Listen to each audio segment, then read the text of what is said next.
Hello and welcome everyone. We are back once again with another DigiPride 2022 panel. This one is all about queer game makers, featuring 6 amazing LGBTQ indie game makers. DigiPride, really quickly, is presented by Xbox and sponsored by 2K Ally Financial, Arcade Spirits, The New Challengers, Devolver Digital, and Wizards of the Coast. Thanks to all of them for making this happen. And of course, you can find out more about everything coming up over the next 3 months on gaming at gamemag.com/DigiPride. There is a Q&A at the end of this panel, so please hold your questions back until the end and then put them in the chat for us to answer once we've got to the end of the panel. Now, I'm going to introduce all our panelists. There's 6 of wonderful people here waiting just to come on stage, so let's just say hello to them all now. We have the fabulous Dani Lalonders, Kris Wise, Dani Dee, Greg Bayles, Alex, and last but not least, the wonderful Dan Bernardo. Welcome, everyone. How are we? Good. Great. Thanks for having us. Doing okay. It's hot. It is very warm. So let's just kick off. So I want to do some introductions. So I'm going to go around the board as I can see it in front of me. How about we have a little introduction? Tell me whereabouts you're from, and a little bit about your studio or your personal sort of enterprise. Dani, let's start with you. Dani Lalonders, I should say. Let's start with you. Hi, everyone. My name is Dani Lalonders. My pronouns are she, they. I am the CEO and CEO of Vertical Joy Studios and the lead developer of Validate Showcase Things in Your Area. We're a Chicago-based studio, but we're literally all over the world. I started Validate because I wanted to see people of color in love. I love that. Kris. Hi guys, I'm Kris. I'm based in the UK. I'm a writer, narrative director, and community manager. And I co-founded Lunaris Games, which is a LGBTQ indie studio. We make super thirsty queer visual novels, and we have staff all over the world who work for us. We're a fully queer team. We're currently working on 2 games. One is Errant Kingdom, which is a high fantasy kind of epic visual novel, which should be out sometime this year.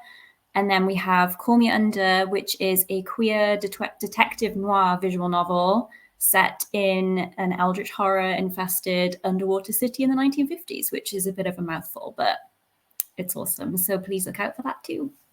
Sounds great. Dani Dee? Sure. Hi, everyone. I'm Dani Dee. My pronouns are she, they. I am based in Chicago, and I'm the founder, lead designer, and lead writer for Split Fades Studios, a tiny media studio with a big agenda. Our works are grounded in all things speculative and subcultural, and always feature LGBTQ+ and POC characters at the helm. We are currently working on High Elo Girls, a queer-inclusive esports visual novel with coming-of-age themes set to launch spring of next year. So please look out for that. Awesome. Dan? Dan, you're on mute.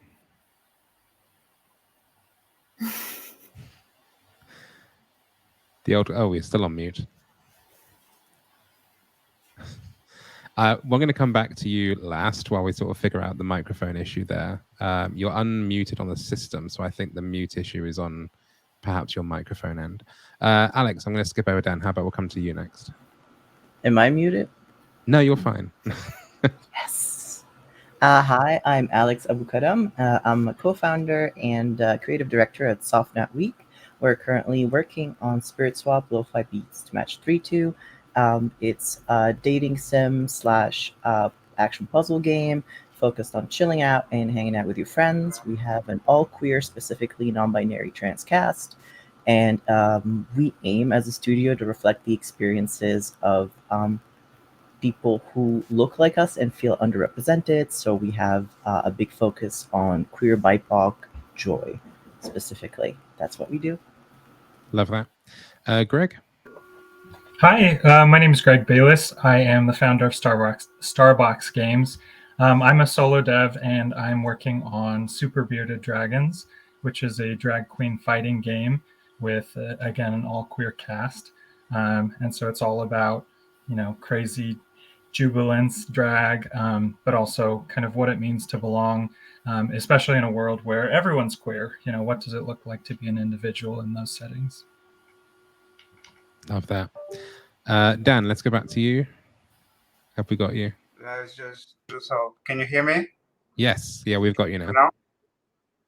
Oh, finally. So sorry. I tried to That's okay. mute first because of my dogs is going crazy. Something went wrong. My name is Bernardo, and I am the founder and game director for Playtra. We are a small studio here in London working on our first game.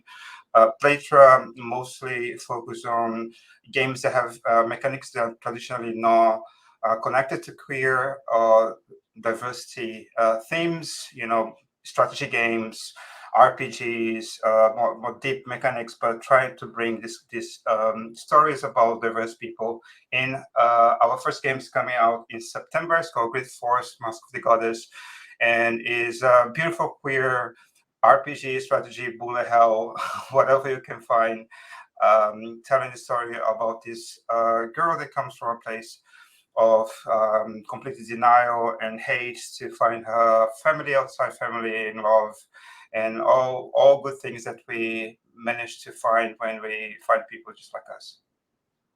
I love that. I love that.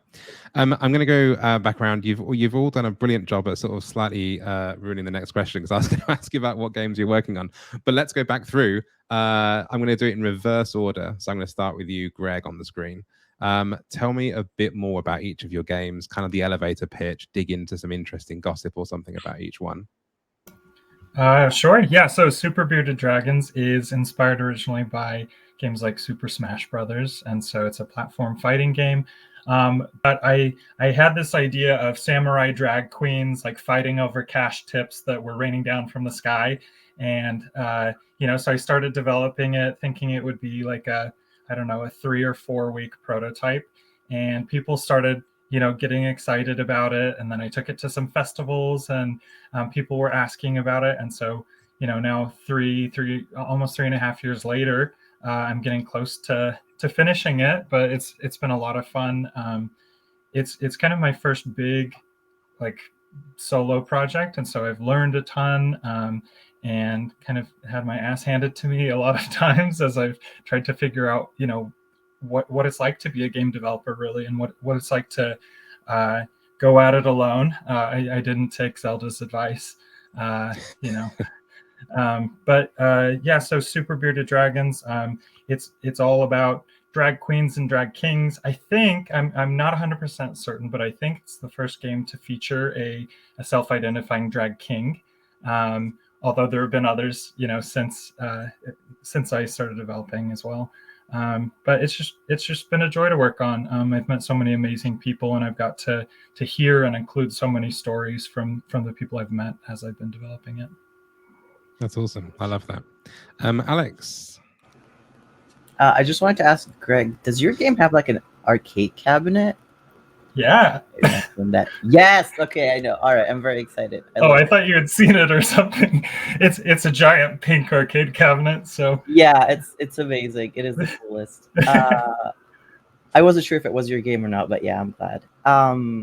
To go back to the question, we're working on spirit swaps. So our elevator pitch pretty much is cast spells, be queer, and crash the biggest concert of the year.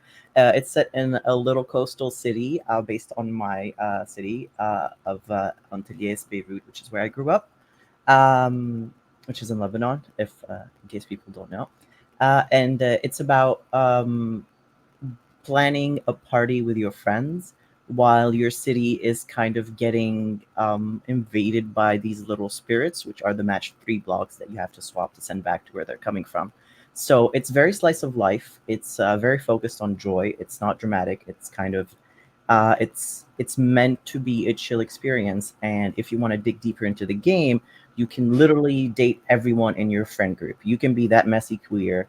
If you want to put a label on it, I would say the main character is kind of like a relationship anarchist. So you can absolutely date everybody, and or just date one, or not date anyone. We try to include like aromantic options. We try to include like friendship options for everybody. If you don't want to like do anything that isn't like whatchamacallit, dating, you just want to be like get to know them either way, but not, you know, get the really cool kissing CG at the end. You can do that. I mean, I don't know why you would want to do it that way, but you can. Where's the fun? Do that. Yeah, you know, I'm not here to judge you. So that's it. Match 3 and date, pretty much. Love that. Dan? So I think Grid Force is we used to. It actually took a long time for us to come up with a nice analogy of what the game is about, because we want to create something new, and sometimes create something new is not necessarily the easiest thing, because it's hard to explain. So for people trying to understand what the game is, we normally say that it is a queer Fire Emblem meets, you know, bullet hell games. We try to create. It's funny when talk about queer LGBTQ in general creating games, and when I started, I was like, I don't want to put anything about my own story in the game. I can be detached, and then you start doing and working, and just realize how much of yourself you put in it. So the main character is this girl who doesn't know anything about her past, but everybody hates her, and she's gonna find so many different characters doing her adventure, and so many people who are normally very hostile to her, and she doesn't know why, and how she navigates these relationships while still, you know, evolving, getting new skills and getting new abilities. But in the end, the thing that you are trying to get is your new family.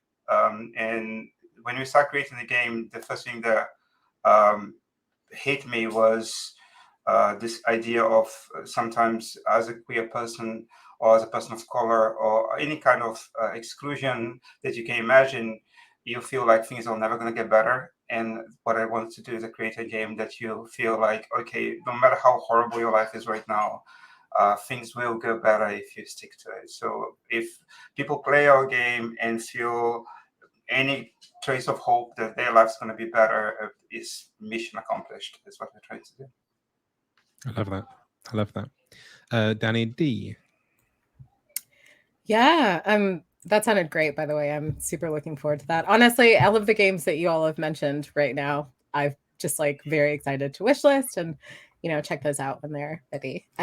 So yeah, Hilo Girls is, as I mentioned, it's a queer inclusive esports visual novel. Our little pitch is navigate competition from all directions to become starter for your new esports team, because you actually play as a young college dropout who is sort of a little bit uncertain what she wants to do with her life, but she gets the opportunity to try out to become substitute for an amateur esports team that is currently attempting to compete in a once-in-a-lifetime tournament to allow the team into a closed esports league. So the game basically follows the main character, the player character, who joins the team as substitute, but can actually potentially upgrade to starter based on the performance over the course of the game alongside your teammates. So there's sort of a friendship aspect to it. There are some dates involved, even though it's ill-advised considering these are your teammates. And just sort of this drive to realize your dreams by potentially becoming very competitive, by becoming starter, or you can also just remain substitute and chill and help your teammates become the best they can be as they're trying to win at this tournament. So yeah, it's sort of following that period of your life where you are very much an adult, but you are a new adult. So you're still sort of figuring things out, finding your personal direction. And then there's a competitive aspect wherein you actually get to play some fictional game simulations alongside your team, because esports is a very serious pastime if you're trying to become professional, which they are. So yeah, it's a fun time. It's potentially a messy time. All of your teammates are some variation of queer. So yeah, it's a little baby, and I'm very happy to put it out to the world. Awesome. Kris. I'm gonna talk about Call Me Under, which is our, like I said earlier, it's an underwater 1950s like detective noir visual novel that we're making. As a huge fan of BioShock, I'd always wanted to see a visual novel in that setting, which might be a little bit weird because it's like kind of a dark story. But I liked the idea of kind of being trapped at the bottom of the ocean with that kind of like Hotel California, like you can leave, like you can check out anytime you like, but you can never leave, kind of hanging over your head. So it's a pretty dark story. Can I swear, by the way? Am I allowed to swear? A little bit. A little bit. So as like a proud villain fucker, I have always wanted to do a visual novel where you're kind of like thrown into questioning the morality of like everybody around you, including yourself. So like our characters are super messy, super queer, and they're like really flawed people and sometimes not people. So we just kind of wanted to tell like a super grand tale with like loads of lore. There's lots of like a blend of horror and darkness, and it's really difficult to talk about without giving too much of the plot away, but it's basically just like really cool. And I'm really excited to finally release it whenever the hell it's ready. No spoilers, please. No spoilers.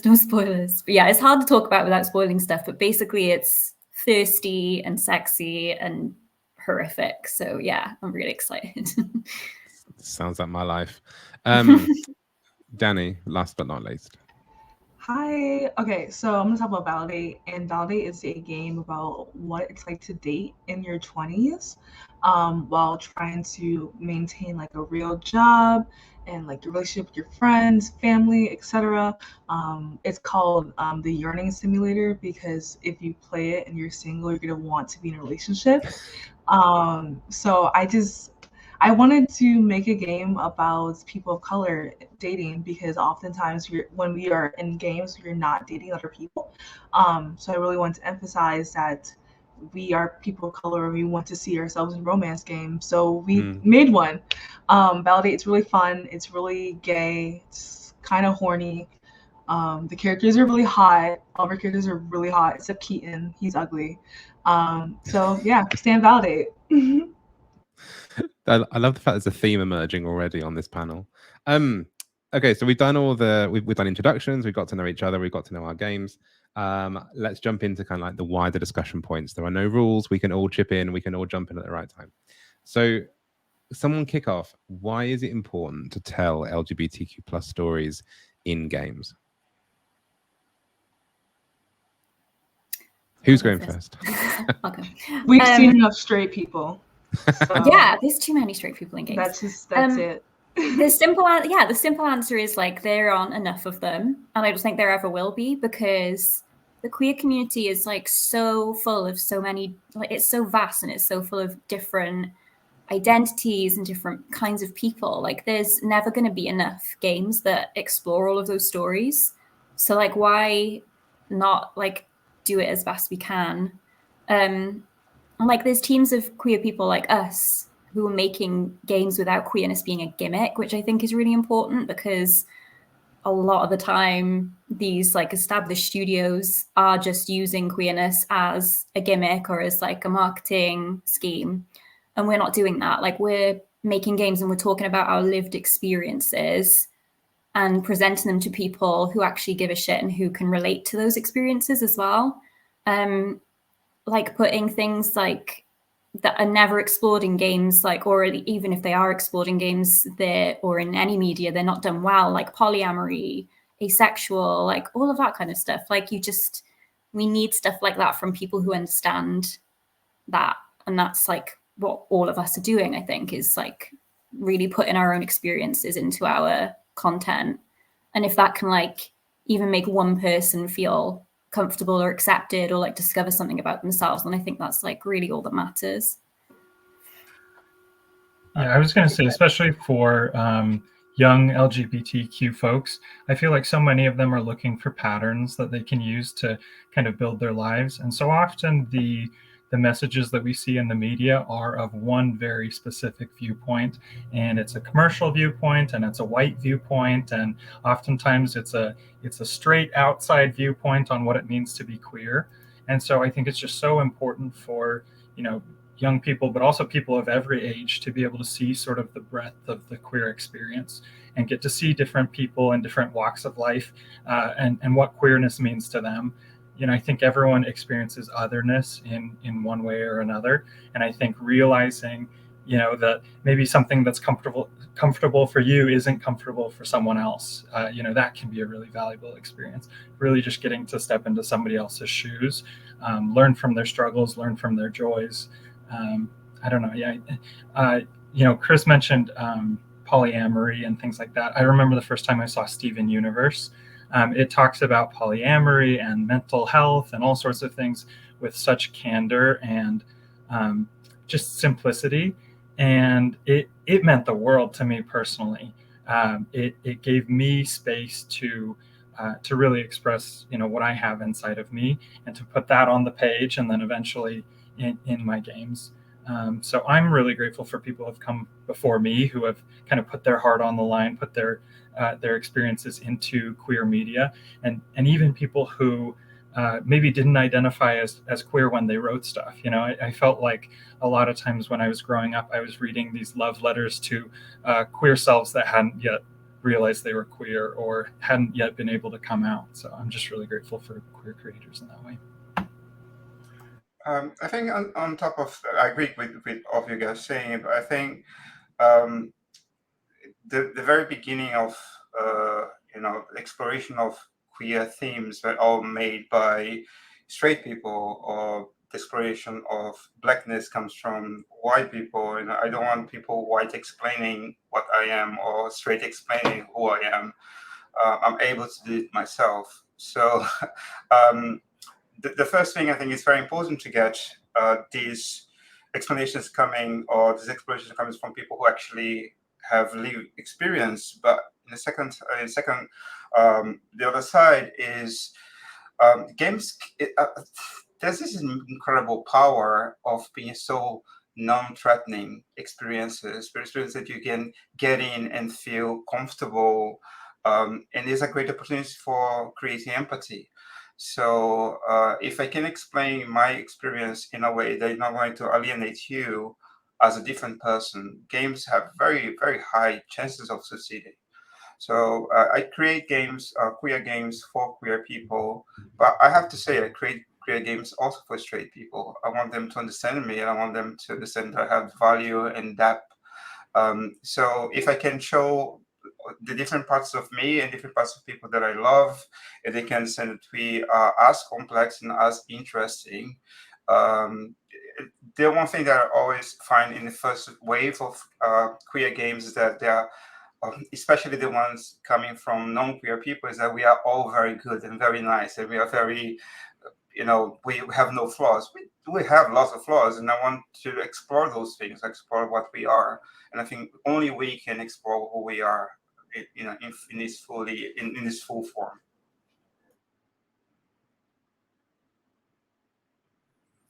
Alex, you got any thoughts on that?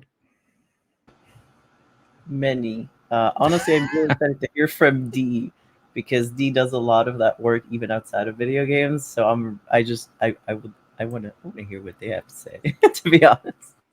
Oh my gosh, calling me out, really. Well, so I specifically try to focus on subcultural spaces in the games that I want to make through Split Fate. So I'm making High Low Girls, but I recently started and released a game set in a sort of like dungeon punk fantasy universe, because I think it's really important to just remind people that we're here regardless. And something like an esports community, it has a reputation of being very, I guess, white male dominated. There's this idea that, or white male heterosexual dominated. There's this idea that, we are a minority, or we're just not there at all. We're not interested. And if you actually look at a lot of subcultural spaces, that there's a misperception of like who's interested in that stuff. It's just entirely false that we're not there. So I specifically want to focus on on communities that are perceived to be one way, or even potentially exclusive, or just hard to access because there's a lot of esoteric jargon involved, and it might be a little bit intimidating for people who could potentially be interested in it, who look like me, who identify the way I do, because chances are people are already there. We might just be overshadowed or just kind of not understood or acknowledged. So yeah, I mean, a big part of why I do it is because, you know, we're around to begin with. And so I think we should be acknowledged. I love that. Dani Lalonders, anything onto that? No, everyone said everything. Awesome. I add one thing. Oh yeah, go for it, please.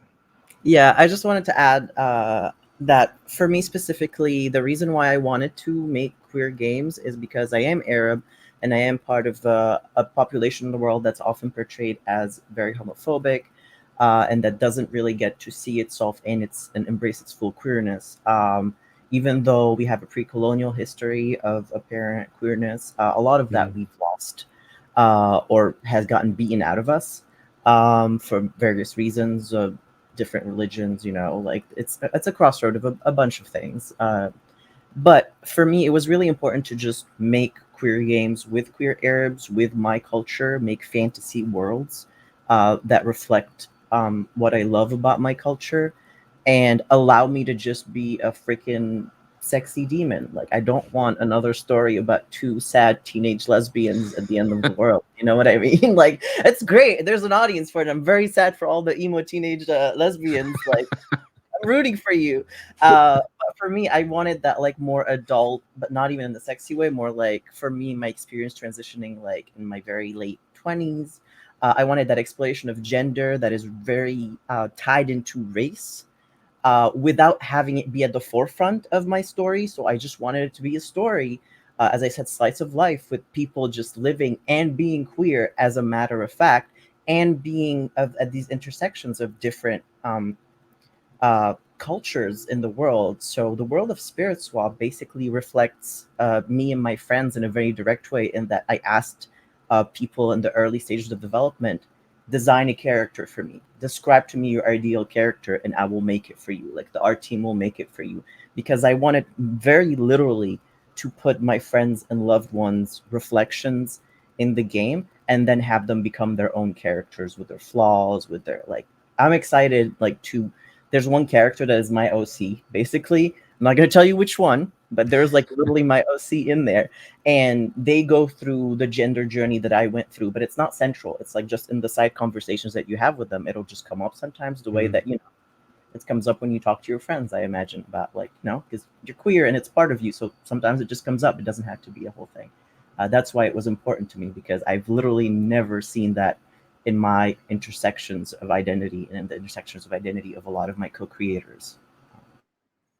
I love that, and it kind of picks up on what Dan was saying around the fact that I think if it's a game made by a straight person, or a game made by a white person, they kind of interject their thoughts and they interject their opinions on this sort of thing, and it comes in as really inauthentic, because it just comes out as, oh, we have to make a huge issue out of this, or oh, we have to say this, and there has to be kind of like a big rainbow flag flying in the background, or oh, we have to really kind of make sure we're hammering that point home. Whereas I think some of the best games, some of the best examples that we've always had, is I think it's there authentically, and it's mentioned, but it's just passed by, and it's just part of who they are. It's how they exist. That kind of leads me on quite nicely to the next question, because I think that what Dan was getting at was the pressures of overlords or big studios or whatever else to kind of do things a certain way, do it by committee, etc. So how does the freedom afforded by being an indie developer help with your storytelling and game production? Who wants to jump in first? Who has a publisher? Because that's a big part of it. Yeah, I don't have a publisher. We don't want a publisher. Nope, don't want. Yeah. I might interrupt here a bit. I don't feel this freedom. I do have a publisher. I don't feel freedom to create whatever I want, even without my publisher. Actually, my publishers is very, very nice. They love our game and it's the game it wants to do. But I will be really disingenuous if I say that I don't look at trends and I don't look at what sells and I don't look at what might be too shocking to people when I created my own stories, because that would not be true. I think it's a constant exercise of how far I can push it without alienating people, how far I can create a genuine story without making people feel. It's this funny thing because we are so diverse among us, and this is the beauty of it. But at the same time, it's slightly a curse, because even as a queer, Black, South American guy, whatever I do can still be criticized by my own. They still gonna get people saying, "Oh, I don't think this represents me," and sometimes they don't understand that I don't want to represent them. I want to represent me. So it's a constant discussion in my team that have some queer people, not all are queers, is how much they feel like this is one authentic and is exactly what I want to do, but in the other hand is marketable and can keep the lights on, and can we actually create our next game. And when you go to publishers, some of them, we have conversations that we just didn't go ahead with the deal because they said, you might have to change this because China, you might have changed this because this other countries might change this because I think this is a bit too edgy. And it's like, this is a story I want to tell. So there are real consequences. I think there's the mythos of the indie being this incredible maverick that can do whatever they want. I would love this to be true, but if you want sustainable work, you have to think about what's gonna, in the end, be the middle ground that also sells. Yeah, the maverick that can do whatever is the person with infinite money, honestly. Sorry, I interrupted you, Greg. You were saying? Oh no, you're good. Carry on. I totally understand what Dan is saying. For me, Soft Not Week and Spirit Swap came on the tail end of like 10 years of being in games, where I was just fed up. I was fed up of being told to like wait my turn. Oh, it's too political. Well, I guess we can make them like a little, but like don't say it, like all of that stuff. Can we make a girl is too controversial? Maybe we can make the sidekick a girl, but make her hot. Like just hearing all of that and doing the consulting. And I know that stuff needs to sell. And I totally agree. Hello, Kat.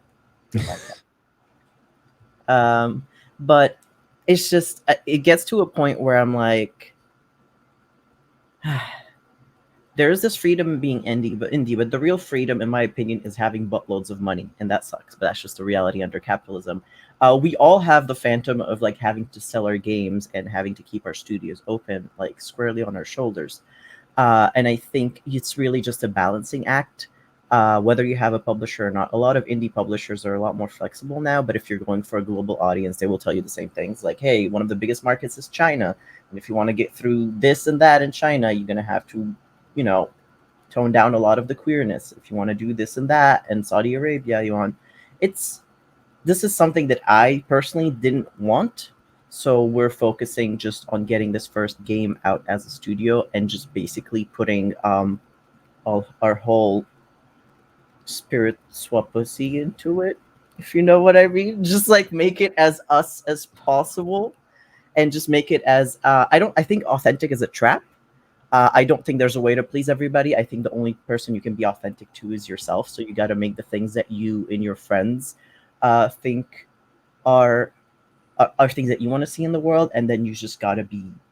If you make a mistake, we all make mistakes. You just try to fix it, and that's it. That's the trap of authenticity when you're like a queer person, is that the queer public can be so cruel, like really nitpicky, like really, like sometimes I look at like people like tearing apart like Steven Universe, and there's a lot of very valid criticism, but I look at it and I'm like, damn, I really wish people went after Disney movies with that freaking like so much free time, because like Disney will be like, by the way, the cop is a lesbian, and everyone's like, yay, and I'm just like, and then the little minority would be like, this sucks actually. They'd be like, shut up, Disney's getting better.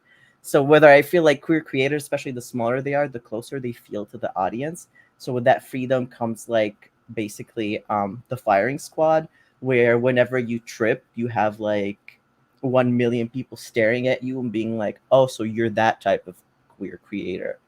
Okay, so you hate X. Why is there no X in your game? And at some point, you just have to make peace with that. These people are hurting, and they're not trying to hurt you as a creator, even though, God, they can't. But this comes from a place of misdirected hurt and trying to enact change on someone that feels attainable, which is a small creator, as opposed to a big faceless corporation that just can just keep trucking on.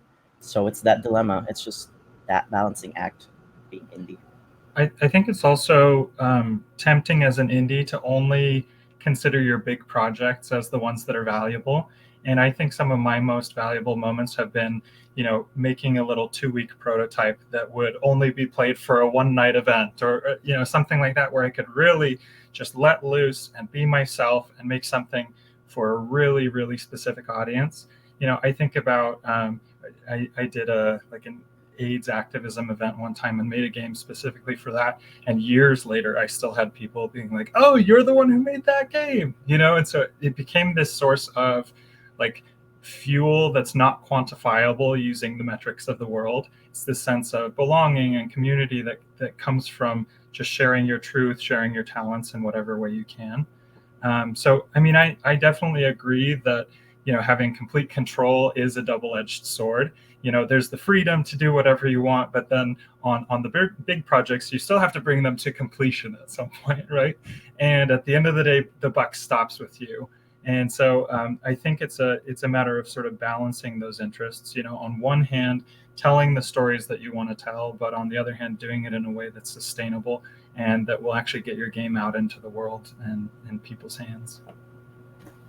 To build on what Alex said as well, I think that one of the most important things when you're making an indie game is being really selfish with the story that you put out. And I mean that in the terms of like, make what you want to make.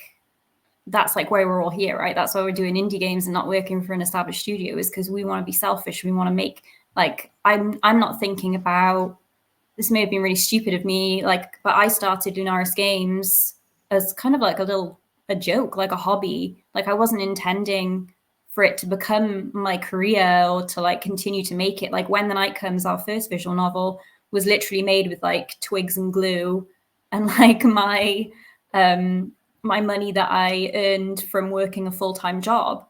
And people fell so in love with it. It's still our most popular game.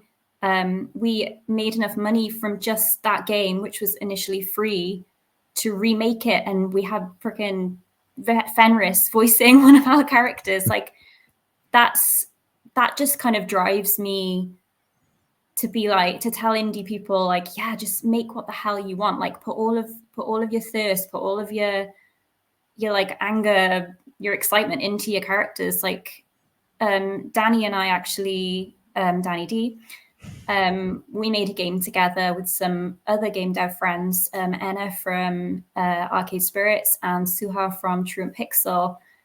And it was just such a passion project for us. And it took us a year to make. We made it with our own money. And it was just this ridiculous, like, thirsty vampire visual novel. And it was completely, we just did it because we wanted to. We didn't do it to serve anybody. We literally just did it because we wanted to have fun. And there's like literally nothing more satisfying. And of course, things need to be sustainable. Of course, you need to make money. But I'm like a firm believer of people can tell when you're making something you are really in love with and you're really passionate about. And like, I look at how many followers and all of the support that Validator's had. And Dani is like completely unforgiving and making the game that they want to make. And I feel like that just like shines through for me. They're like the projects that I really want to support and the ones that I want to make myself too. And yeah, man, it sucks that we can't like get support from publishers. And of course we want to make money. But again, like I really do believe that consumers can tell when something is made with like passion and is made with integrity. And I would just like hope that people would stick to their guns and make stuff like that, because I think it's really important. Just like be selfish, be thirsty, be gay, do crime. No, absolutely. And like, I think that it's gonna have to take like someone who like just makes like a really big, unapologetically queer, gay, saucy game for publishers to be like, okay, maybe we'll start funding this. Because like the struggles that like some of us have gone through in here trying to find a publisher to publish our games, and people just not believing in us, it's just like too much. And like someone has to take the charge and like do it so it can be easy for the rest of us. Dani So Dee, just any? to Sorry. compliment very, very quickly, sorry. And I think what Dani and Kris said makes a lot of sense, and that's the reason why we actually want to self-publish initially, because we could do this big,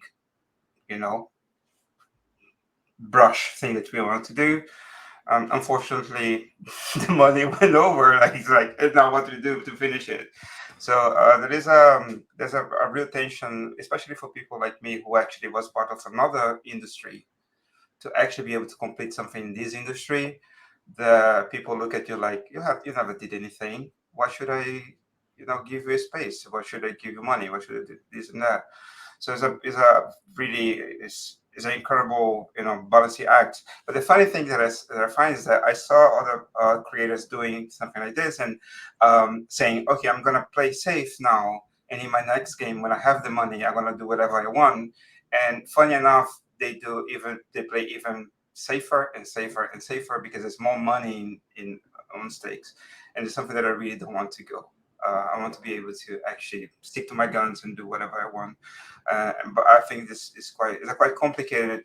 It's a problem with lots of moving parts. It's very complicated, but yeah, I agree that this is supposed to be the end goal. Dani Dee, any final thoughts on that?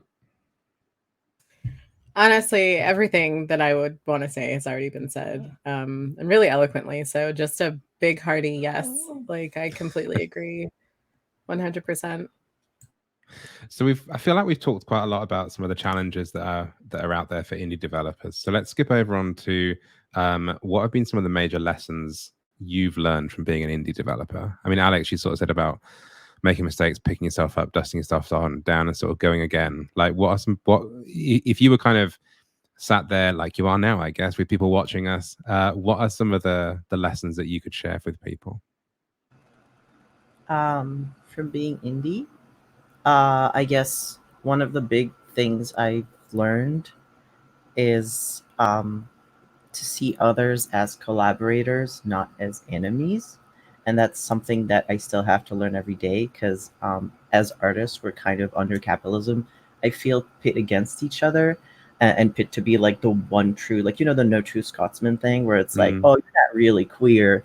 You're not making queer art. This doesn't represent me. I feel like Greg and Dan also, and even Kris have touched on this, but there's a lot of like pressure to compete with our fellow queer creators, whereas the real lesson I learned is that cooperation is really the important thing. Like so for example, Validate is so gracious and lovely. Dani just loves to extend like the platform that she's worked really hard on amassing to like other creators, and I try to, like, Soft Knot Week, we try to do the same. We try to hype up the other games that are coming up that have like similar backgrounds, and it's just I'm very competitive, so it took me a while to get out of that mindset because when I was younger, I was very pick me. I was a very pick me girl. But you learn really that games are inherently cooperative, and indie games is your peers are not your competition. They're your greatest supporters. That's probably my biggest lesson. Well, let's just jump up to Dani Dee actually, because on the spirit of sort of collaboration and stuff, you're already in this panel has been sort of like mentioned either between yourself and Kris, yourself and Alex. Has been sort of like you seem to be at the center of quite a lot of that.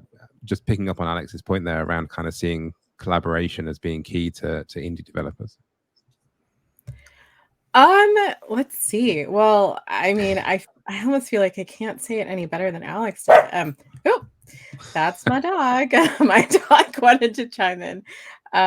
But yeah, no, I mean, so I do want to reiterate though, I guess, Dani Lalonders is honestly one of my it's funny because they're younger than me, but I definitely think of them as like a mentor in a lot of ways because you know, with the stuff that they've been doing with Validate in terms of really striking out there and just like brute forcing their way through this industry to get the things done that they want to be made.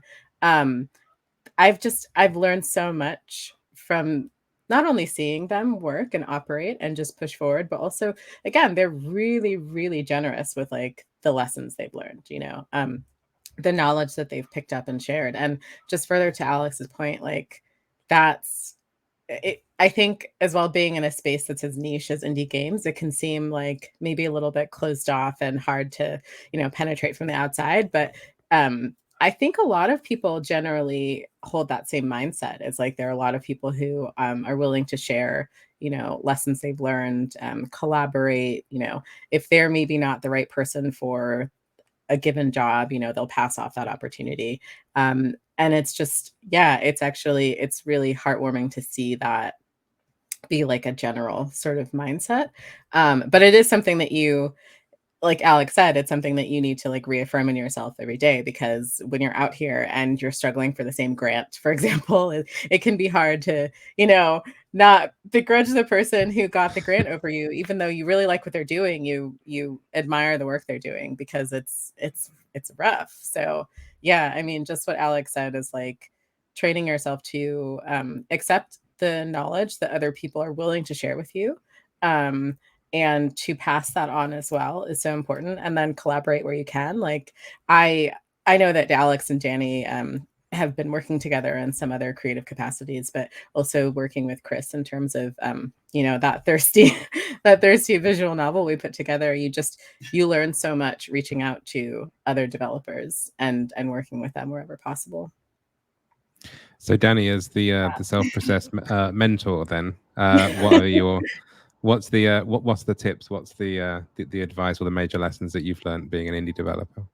Yeah, no. So Validate's my first game. So like I just got really lucky in having my first game be a hit. That typically does not happen to people. That's happened like Toby Fox, but Toby Fox is a genius, so whatever. But on the way I've learned so much, and like as a young developer, I just like realizing that this industry is just like so brutal, but like you can't let that stop you is like kind of just like my biggest learning moment. I got a lot of rejections from publishers. A lot of people just like did not believe in Validate. A lot of people thought it was just like too much for what people are looking for right now. And like every day I log onto Validate account and just prove them wrong. We have so many supporters, so many people who want our game. And just like having that kind of support and having like shown like living proof that like we are more than just like we're more than you know, just like a visual novel. Like we're not Dream Daddy, we are beyond Dream Daddy. This is like, what if we actually put people of color in games, and like not just people of color, but like visibly Black and brown people of color, darker skinned folks, fat folks, folks with mental illness. I'm sorry, that's not funny. Everyone in games has a mental illness. I don't know why I like crazy like that, but it's just like we wanted to show what it's like to actually have people who look like everyone you see outside in a video game. You don't always have to have your Nathan Drakes, as hot as he is, I can't think of another white male video game character who looks like Nathan Drake, but there's multiple. Like, we don't always have to have the same white male protagonist. We can go beyond that, and people still want to play your game. And sure, like, we're entering a diversity movement, but like, how much of diversity is actual diversity made by diverse people, and not just like, you know, your team of white guys and then your one diversity hire? Like, we need games that are made from people who look like us by us. Agreed. Agree completely. Greg, I know that you, as well as obviously being an indie dev yourself, you also lecture in game development. Have I got that right? I do, yeah. I teach alternative game development. So alternative game development. Games for activism, queer games, sex games, all sorts of stuff. So through your time teaching, then on lecturing, what advice have you given? What advice have you given out in this space about being an indie? Don't do it, or well, no. Like, start as soon as you can. You know, I think there's a lot of people who think that there's like some secret to being a game developer. Like, you'll gain the elixir and suddenly understand how to make a hit game and have all the connections flow to you and yada yada yada. And the reality is that there is no secret. Like, the secret is showing up every day and being in the trenches and living your life and putting your real life, you know, into what you're doing. You know, I always tell my students that like the two like key characteristics of a game developer are curiosity and consistency. You know, you're never going to know what you're getting yourself into when you start out a game. You're always going to be learning new technology. You're always going to be figuring out a new, you know, publishing pipeline or API or, you know, whatever. And so you need to be curious and you need to put in the time. I'll tell my students that even though the math doesn't make sense, queer people don't do math, but even though the math doesn't make sense, 1% days stack up faster than 5% days. You know, if you're putting in half an hour a day, you're going to get there way faster than if you're putting in, you know, 20-hour days once a month or something like that. You're just going to have the time to really ruminate on what you're doing. And I think human brains are pretty magical and solve problems even when we're not actively thinking about them. You know, you wake up and you have an idea for a character that sort of solves a problem you've had in your storyline. But yeah, I really do think it's all about showing up and, you know, putting your whole self into it, being okay with failure, you know, like being okay having people tear your game apart. I also, like, this is one that I keep having to learn over and over with every game that I make, but I think really, really listening to the questions that people ask you after you've shown them your game can inform what people really want. I went for, you know, 2.5 years showing my game to other people and having them say, oh, are you going to put like drag race people in your game? And I said, no, that's not what I want to do. And a different game came along and did that and got tons of funding and won an AT&T award. And that's fine. Again, like, I think all boats rise together. You know, I think we're making a bigger space for queer expression. But I also think to myself, maybe I should have like listened every single time people were like, oh. But they don't have a drag king in there, so. That's true. Oh, actually, no, they do now. They have Land Insider. Oh, well, fuck them. Who I'm a big fan of. No, don't fuck them. Well, I mean, consensually. It's up to you. Yeah. No, but I think... you paved the way. Well, I think we're telling different stories, too. I think the reality is it's really easy to say drag queen fighting game, they're the same thing. And the reality is that they're very different stories. They're very different audiences. And I think... You know, like Alex was saying, we don't need to think of each other as competitors. There's room enough in this queer world for queer creators to make whatever they want, you know, and the act of creating is worth it, even if it has a different outcome than a different game creator, you know, has. So I don't have any negative feelings about that, but I do think I should have learned by listening better. Kris, as someone that sort of fell into it, admittedly accidentally, how have you coming out of this with kind of any lessons learned or wanting to share advice or that sort of thing? Follow passion, I suppose, if you did it accidentally and here you are. Yeah, I mean, I think an important thing is that like no two indie devs are going to have the same experience. Like I do think that the product that we put out was, I don't like calling it a product, but like the story that we put out obviously resonated with people.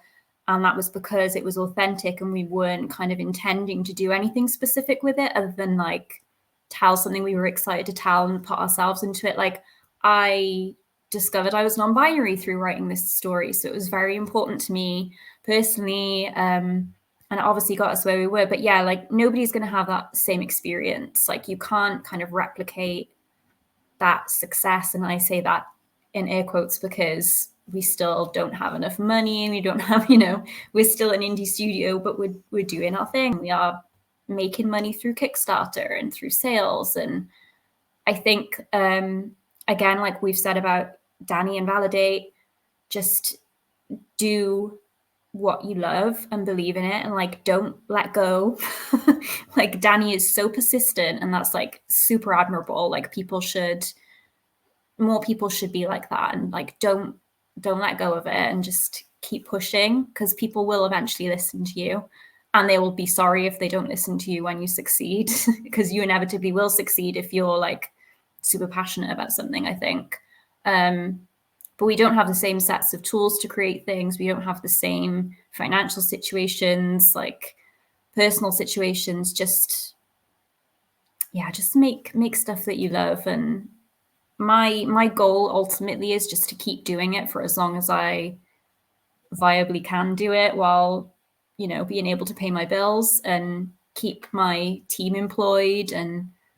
But like, as long as we keep having fun doing it, I don't want it to become something that's going to like suck the soul out of all of us. And yeah, just like share with people, like talk to other developers. Like I feel so lucky to be able to speak to other game devs about our experiences, and we share things. Like we want to do panels together, make games together, even if it's just like sharing a little bit of information about a publisher or like everybody said, it's not a competition. Like you have to be open with your advice and also be open to accepting advice from other people as well.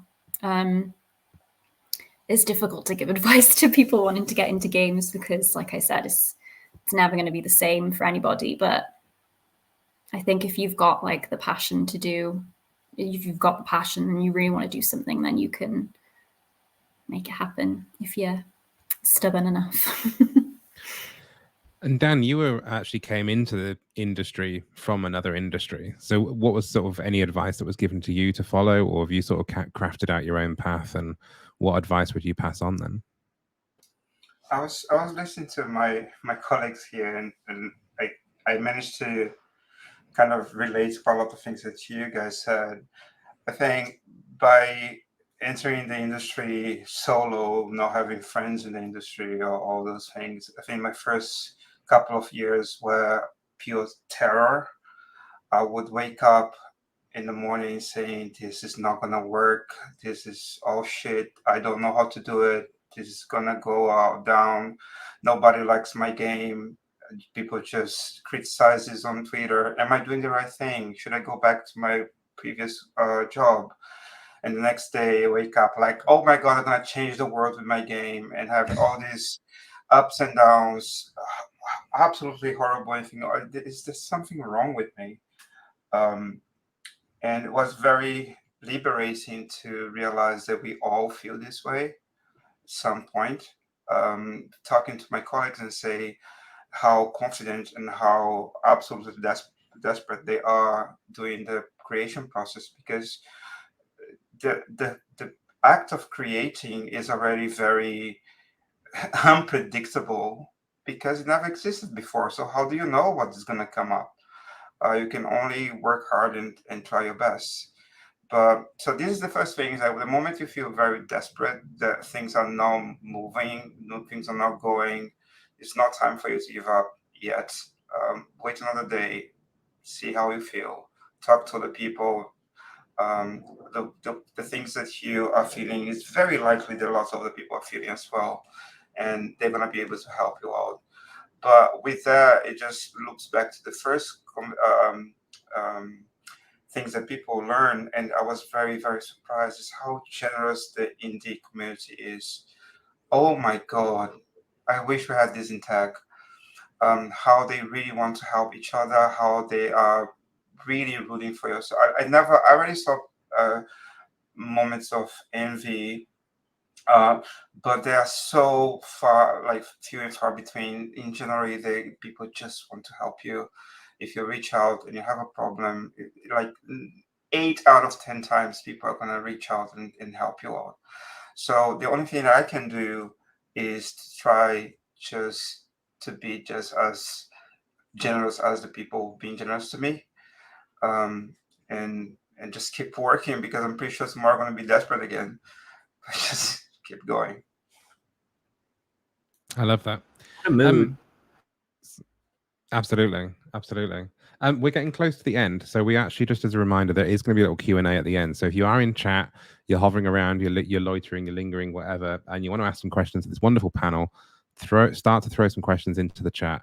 We're going to ask the last question. We have touched on this a little bit, but as an industry, rather than necessarily just the indie world, but the kind of the wider games industry, what more needs to be done to really foster and encourage LGBTQ plus storytelling and representation in the industry? We need more money, like free money. There's not enough resources for us to make our games. Like, we're literally in a recession right now. No one's doing this for free anymore. Stop being cowards and give us money. Yeah, we all need a lot more money. It should not be as hard for us to get any kind of funding in this industry. There's too many rich people. So many of y'all promised to help LGBT. So many of y'all promised to help Black people. Some of y'all promised to help marginalized developers. Where is that help? Some of y'all are millionaires making bank. Help us. Amen. Yeah, I mean, Capitalism. I'm choice. So I've previously released I released a game for free, so that I'm the kind of person where I need to kind of do like some stuff first before I start to feel confident that I can do it. But it's this really awful catch-22, because you have people who will express they're not confident in you because you haven't put anything out yet, but you haven't been able to fund a project to put something out yet. And so it's like, you really need people to step up and express that confidence in you and that trust by giving you money, so that you can assemble the team that you need, and you can either learn together or polish skills that you already have and prove it. But it's just, the reality of it is, we're marginalized. So we're coming at it already not having, the sort of safety net to be able to pool resources from outside of a lot of our, day jobs, et cetera, in order to funnel into a prototype, for example. And you just really need, like Dani said, and like Kris said, like everyone said, you really need people who are willing to step up and to take that risk, because I guarantee the second we have people who are willing to front the money, we're not going to squander it. It's not like, it's so rare that people step up and do that it's like, the moment you've got your shot, I promise you, really interesting innovation is going to start happening. So yeah, like more prototype funds, for example, people who just are very content to give you money to, try, for example, and then see what comes of it. I know that's like very counterintuitive in a capitalistic society, because you want to be able to, get your returns, but that's just so critical to the process. Like, it really is, like, it's not like, it's not like a DEI initiative. It's not, mentorship is really important, but mentorship with money is better. Let's put it that way. So it's just, it's like, you need people to be willing to, as crazy as this sounds, toss money out there and see what happens. I don't think people realize how expensive, and I don't think that publishers weirdly realize how important and how expensive that vertical slices and like Dani said, prototypes are for developers. And they expect us to, again, like both Dani said, they expect us to have something to show them, to prove ourselves that we can make something that will make them money, that is worthy of them giving us money. but the time that it takes to create a prototype or a vertical slice and the money that it takes is completely unrealistic for like what they expect of us to give us money in the first place. So I think like I've personally been making a vertical slice for the last almost 18 months now, and like slowly chipping away at it with the funds that we can kind of squirrel away. And it's taken forever, and it's going to take forever to get that game to a point where I can even feel confident enough to go to a publisher. And I think we can all sympathize with that, because it's just the reality of what they expect from us, and they expect way too much from indies. And there should be smaller funds that do kind of just support those vertical slices and even demos that can like take the pressure off of us, especially marginalized developers. Because there's so many funds out there that claim that they want to help marginalized developers specifically, and then they give you shit deals, and they give you they give you nothing basically, and then they won't support you, and they'll go and support like a game that isn't what they said that say they stand for, because it's safer for them. So I just think that people need to start being a little less cowardly and give, like we all said, give us money, let us prove ourselves. Like, even if it's a little bit of money, just see what we can do. Because I guarantee you, when it comes to the time we actually release our games that you've rejected, we're going to kill it, and you're going to be jealous, and you're going to have wished that you'd given us money. So not to sound too sassy, but but there's even a level above this of cowardness, is actually using us, because they love the image of being allies. It's great. Thank you for saying that. But they don't want to pay for it. Exactly that. So I have a very short story. I've been asked to give a talk once, and I have two CEOs of these companies, and they talk how important diversity, how important creating games for our audiences are. And I remember asking a very uncomfortable question, and this is the reason why this person doesn't talk to me anymore. There was, can you tell me how in percentage of your budget is allocated to support LGBTQ and diverse projects, and how much is allocated for travel? Which one is the highest?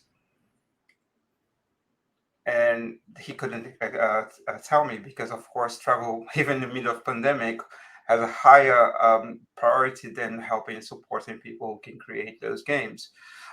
So I'm just, there's a lot of people that are sick and tired about the discussion of diversity and LGBTQ.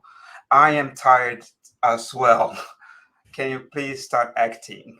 I just don't want to go to another company discussion to be used as a prop, not getting anything from my time and from my effort. Yeah, just to add to that, a lot of big corporations think that they're doing a great service to the queer community by having a queer person come up and talk to their straight counterparts or whatever. But the reality is, if they're not being compensated for that work, then they're having time taken out of their development time or for their, their everyday life stuff. And so, like, I'm just such a big fan of paid DEI work. I think if you're not paying people, or if they're not benefiting from it some way personally, then you're actually like costing the queer community on behalf of the straight community. So I think getting people in positions of power who are queer and Black and brown, and who can really represent the diversity of the games industry is just so important. Getting people who can not only be in those positions to put funds towards something, but also to have the lived experience to hear a pitch from someone and know that it has merit, and know that it's something that needs to be spread more broadly. I think that's really important. Definitely. Okay, so we are now into our Q&A. There hasn't been any questions come in so far. I'm going to kick off. We've talked, there's been obviously a lot of emotion, there's a lot of passion, tinges of sadness. What has been real kind of rapid fire, but what has been a standout fun or funny moment during web design? web design during games design. Wow. Well, it's web design, game indie games. Your career. What's been the fun moments? People thirsting over your character. I was not expecting that, but people are horny and it's great. It's amazing. I was presenting at the Sam Arcade in DC, and a 6-year-old kid came up to me, and my game's pixel art, so it's it's an aesthetic. Not everyone loves it, but he said to me, "The graphics are far too poor for me." Getting read by a 6-year-old, I was like, okay. Best thing ever. Danielle? I think I For have me, a character that has this big jiggle. If she was a big lady, beautiful big lady, and somebody came to us and said, "You have to stop the jiggling when she moves." And then somebody from the team just took the jiggling out, and we got a barrage of complaints from the queer community saying, "Bring her booty back, bring her like jiggling back." Was awesome to get like this, like go put it back. This is authentic. Put it back. Love it. Dani Lalonders, sorry. Yeah, for me, definitely people thinking that this game is relatable. And like people just the crazy things, crazy, insane things people say about our characters. Every day I wake up and it's just something new that our fans have said. And like also like our fans, like just having like a lot of fans and who are just very wonderful, and very kind and very understanding is just like amazing. Dani Dee? I guess I would say memeing with my friends about, I mean, it's kind of like piggybacking on Alex and Dani as well. But memeing with my friends specifically about characters that I'm making, because they kind of like know what I'm interested in. And I know that if like the people I surround myself with are enjoying what I'm making, then chances are it's, it will find its audience. So it's just like, if I'm not having fun while doing it with like friends that I'm palling around with, then what am I doing it for? I'll just kind of second guess myself. So yeah, definitely the memes, the thirsting, but like more with like peers and friends, I'd say. Kris?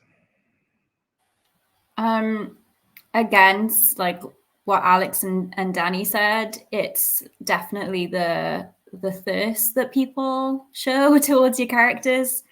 Like as a former fan fiction writer, having like a couple of pages on fanfic on AO3 of like people writing fanfic about my characters is like a life goal to me. And we've achieved that now. And it's just like wild and like amazing artists throwing fan art. Someone recently made like a custom like leather it's a harness for one of Dani's characters from our game First Bite, and that was like during Pride as well, that, right? Like you make a horny queer vampire game that has like a lot of kink in it, which is going to be kind of niche to a lot of people, and yet people are like making amazing fan art and literally like crafting harnesses out of leather. Like that is peak gay. When you've made it. Yeah. During Pride, honestly, it was like happy Pride. Yeah, Pride month. Like, it's very, very excited. Questions are coming in. So what part of game dev is the biggest shot of serotonin to the brain? Anyone? I feel like I'm gonna like repeat that what I just said, actually. I was gonna say, getting like receiving art from like my art team, like whenever they show me something new, I'm just like, oh my goodness. The first time that I got somebody playing my game in an event, it was transcendental. Like it was such an experience. I think I'll never forget the first shot. Yeah, I'll just second that. I think events for me are just like amazing to see so many people responding positively to your game.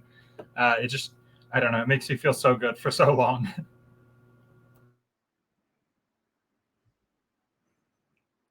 Any more on the serotonin shots? Cool. Next question.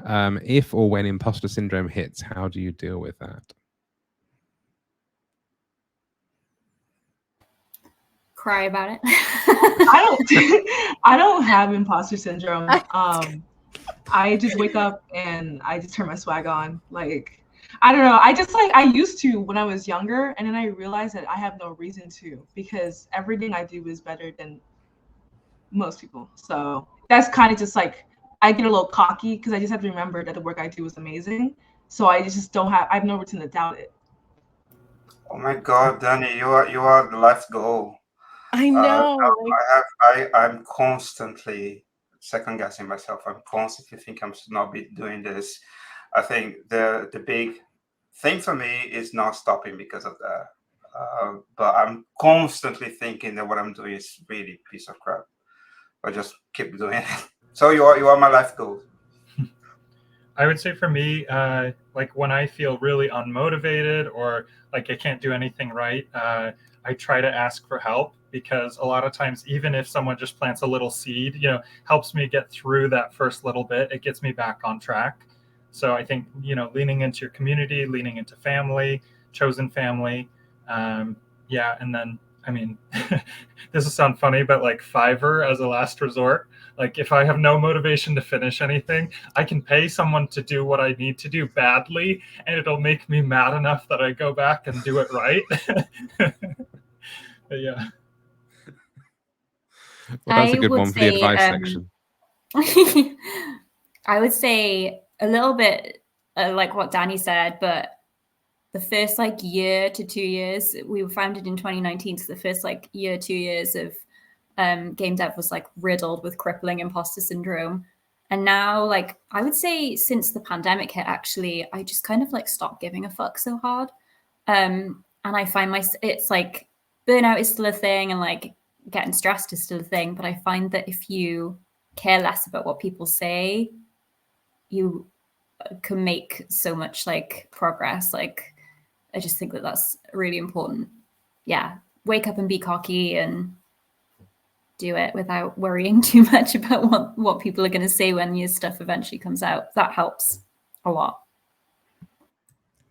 I definitely don't have it like that yet. I'm working on getting there, but yeah, honestly, like when I said earlier, like Dani's the mentor, like now y'all can see why. But for me, I definitely just talk to friends. Like I get my friends to remind me that, you know, my work isn't shit, that it's going to be okay. And that it's very like shonen anime, I guess, but like it's very real for me. I get a lot of strength from people who I admire specifically, who are doing the stuff that I want to be doing. So like peers and people who are further ahead in their game dev journey than I am. And then I'm very lucky that a lot of them just also happen to be good friends of mine. That feels like a really good place to end. Thank you so much all for joining me. So please, everyone, just give huge love to Dani Lalonders, Kris Wise, Dan Bernardo, Greg Bayles, Dani Dee, and Alex, who had to step out early for a meeting that we were overrunning on. Thanks so much for being here. Thanks so much for sharing all your wisdom and knowledge. It's really fun hanging out. We should do it again sometime. This has been our DigiPride panel. Gaming is still going with DigiPride. We've got 6 weeks still to go. We've got a whole summer of activity. Go and check out gamemag.com/DigiPride. And you'll find out what's coming up next. We're back tomorrow with right here on Twitch with Let's Go Gaming. If you are new here, welcome. Please do subscribe. We stream weekly with our Let's Go Gaming shows, fortnightly with our podcast, and then during DigiPride, obviously, with these fantastic panels and just having more inspiring people coming and hanging out and chatting with us. Thanks so much, everyone, and we will see you all very, very soon. Take care.